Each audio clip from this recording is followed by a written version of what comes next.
So we got a new catalyst, Vivid Dreams, in the 5.5 update, and I think most people will think it's just the usual trash tier weapons that we've been seeing recently, that it only works on like the signature character and then it doesn't work on anyone else or just a select few characters. And this is partly true, but I think there is a bigger picture to this weapon that I actually think it's not that bad, and I'm gonna tell you guys why later down the video.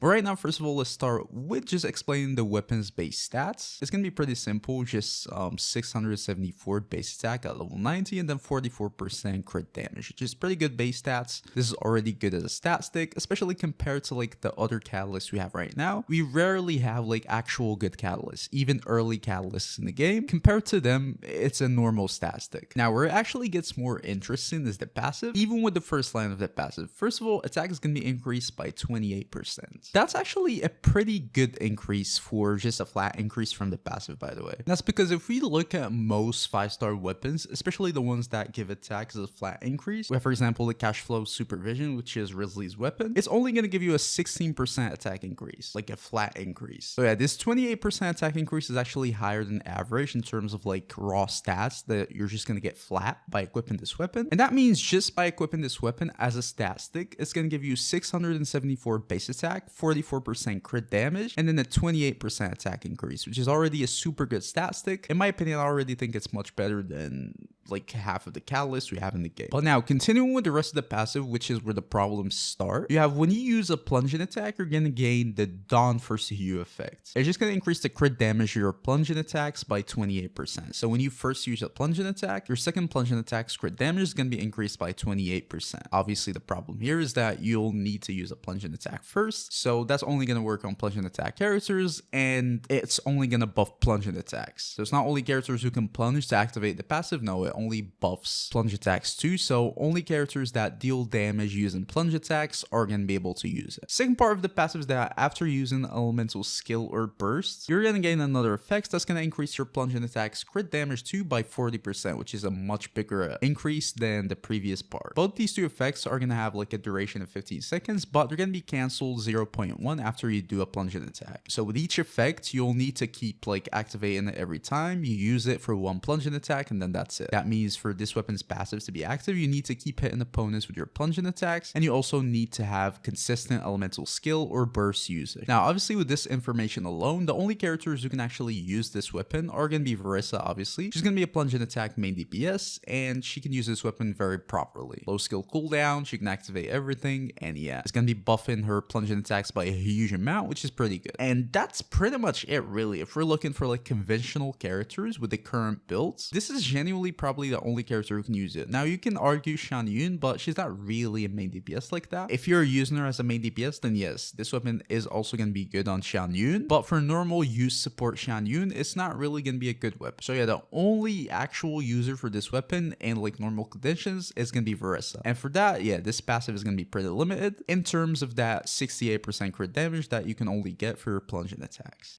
Now, moving on to the part why I think this weapon is not that bad. First of all, we have what I said before, which is it's a pretty good stat stick already. Getting that crit damage, attack, and stuff like that is going to be pretty valuable, and especially compared to the other catalysts we have in the game right now, most of them are not really that much better, genuinely. Some of them might be a little bit more universal and stuff like that, but we never really had like a pretty good catalyst like we had like with the pole arms, like the Staff of Homa, for example, or like, you know, any universal weapons. With the catalyst, we never really had any super good ones. So by catalyst standards, this really is not that bad, especially as a stat stick. But the most important thing is going to be Xianyun as a character. The thing is that with Xianyun's burst, you're going to be able to turn any character to a plunging attacks damage character. We all know that. This weapon is a catalyst. If we look at some interesting facts about catalyst users, first of all, almost all of them are going to have the same plunging attack scalings, and they're going to be pretty good scalings. So basically, any catalyst user can be turned into a decent plunging attack DPS. That's the first thing. Second thing is that all of them are going to deal elemental damage either way, and this is usually a big plus. And then finally, the third thing, a lot of catalyst users are going to have pretty low skill cooldown or burst cooldowns, which fits pretty well with this weapon. Knowing that, you can unlock some very unorthodox teams that are going to look ridiculous, like you're seeing in the screen right now. I'm using Nahida as a plunging DPS, but this weapon is going to push these teams to be much, much better. Now, it's not going to make them like, you know, out of the ordinary, but basically Basically, you can use a lot of Catalyst characters to make them viable teams. With this weapon, they're going to be pretty viable teams and they're going to deal very considerable amounts of damage, obviously if you have Xianyun. The basic characters I can think of right now for that are going to be Nahida, Yaimiko, and Wander. All of them are going to have relatively low skill cooldowns. That means you can keep activating the 40% crit damage increase to your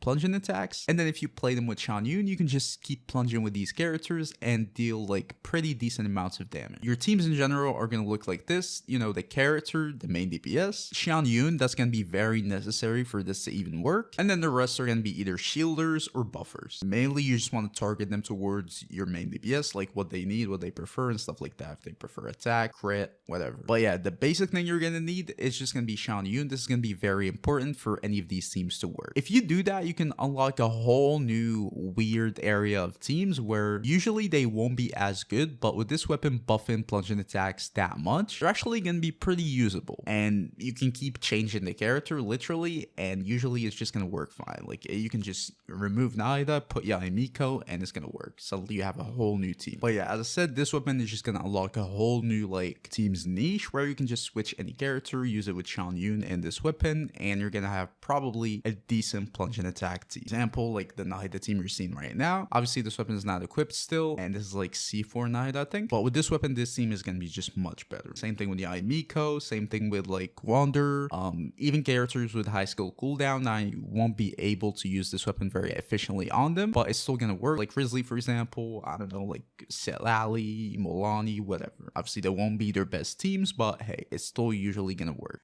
Now for the final conclusion about this weapon, I genuinely don't think it's that bad, and I hated a lot of recent weapons from Mihoyo, but for this weapon I think it's kind of fair. It's a new thing, it's fair, a good stat stick. I think that's the main thing that's actually like holding this weapon, is that it's a pretty decent stat stick, especially compared to the Catalyst we have right now in the game, so it's not that bad. And then if and only if you have Xianyun, it's gonna make a lot of different random teams much better, which is plunging teams. Put any Catalyst user as a plunging DPS and it's probably gonna work, but only if you have Xianyun. Now, would I recommend going for this weapon? It depends. If you already have a good Catalyst stat stick, honestly I'd say just pass. It's definitely not bringing like a revolutionary thing and stuff like that. But if not, and you need like a 5-star Catalyst, I think yeah, just go for it. It's a good stat stick, and then you can make a lot of different fun teams with Xianyun and this weapon. General rating, I'd give it like a 3 out of 5. And if you have Xianyun, I'd give it probably a 4 out of 5. So yeah, personal opinion, I don't think this weapon is that bad. Could have been better, obviously, but compared to the other Catalysts, it actually isn't that bad. So yeah, I don't think it's a bad investment if you want to go for it on your account.